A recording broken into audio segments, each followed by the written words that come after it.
مساء الهنا على عيونكم يا حبايبي. مساءكم كله خير وبركة إن شاء الله. ازيكم عاملين ايه رأيكم في الأكلة الموفرة الجميلة دي؟ أكلة من أكلات الزمن الجميل اللي ما يعرفوهاش أولادنا خالص. الأكلة دي اسمها المكمورة.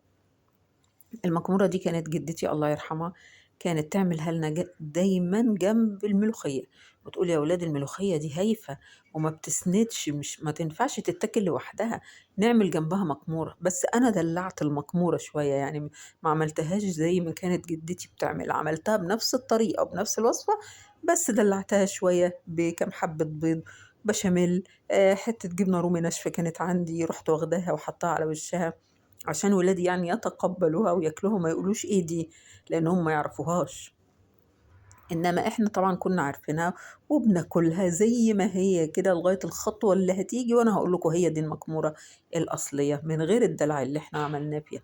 وطبعا البتنجان اللي جنبها دوت برضو بتنجان مقلي عادي جدا، وبالخل والثوم والطحينه العادي اللي احنا بنعمله.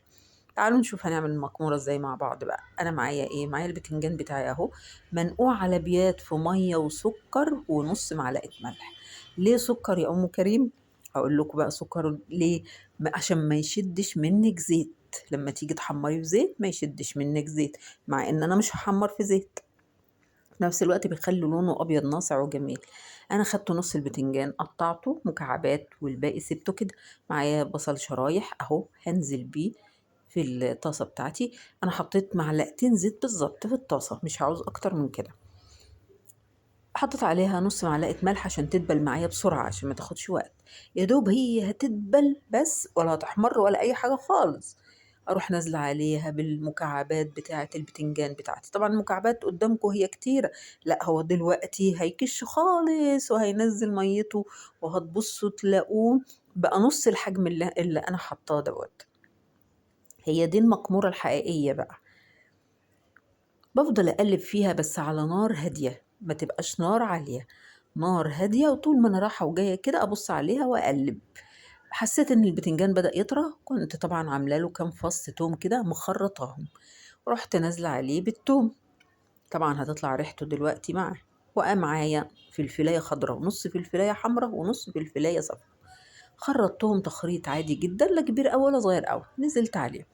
ومعايا بقى حبة طماطم حلوين كده، يعني زي 4 حبايات طماطم حلوين كبار كده، قطعتهم ورحت نازلة على البتنجان والفلفل والبصل والثوم.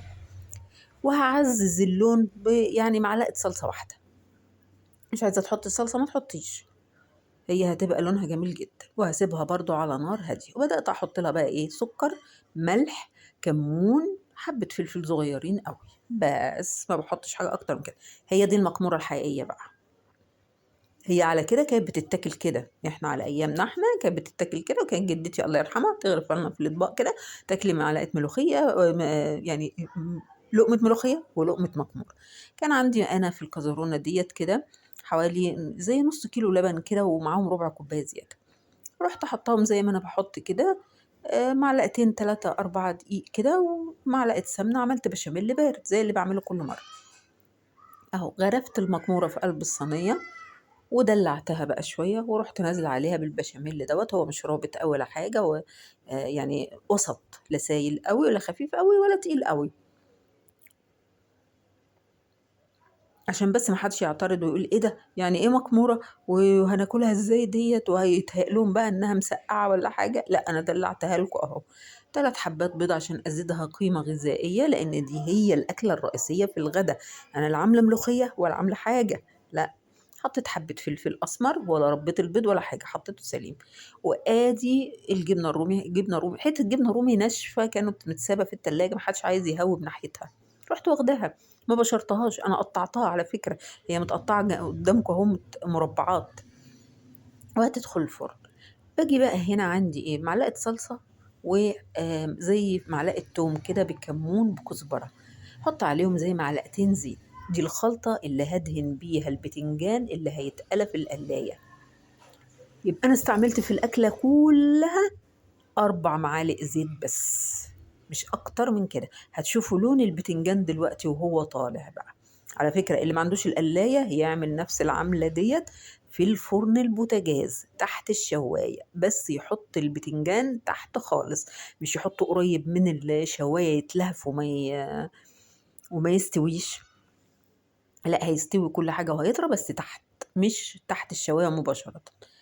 بصوا انا بدهنها بتدي لون جميل جدا، وتطلع لك البتنجان يعني لونه ذهبي جميل، شكله جميل جدا الخلطة ديت، وبتدي طعم طبعا جميل. وعملت له سلطة طحينة عادية جدا جدا جدا، بتوم وقولة، عايزة تحطي كوباية زبادي حطي، وخل وحبة كمون وحبة كزبرة.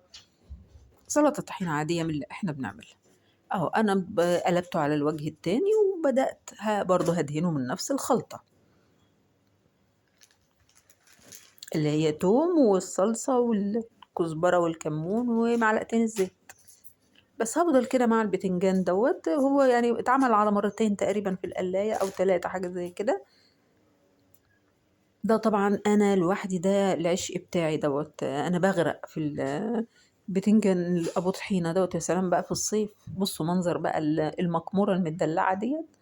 طبعا على أيامنا ما كناش بناكلها كده، احنا دلعناها بس عشان أولادنا ياكلوها وما حدش يعترض عليها، بس طلعت في منتهى الجمال.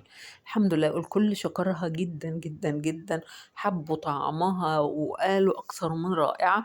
قلت لهم اه طبعا مش اتدلعت، لازم تبقى اكثر من رائعة. انما لو قدمتها سادة زي ما هي، ما كانوش قالوا الكلمة دي ابدا عليها، ومحدش كان قال انها اكثر من رائعة طالما اتدلعت.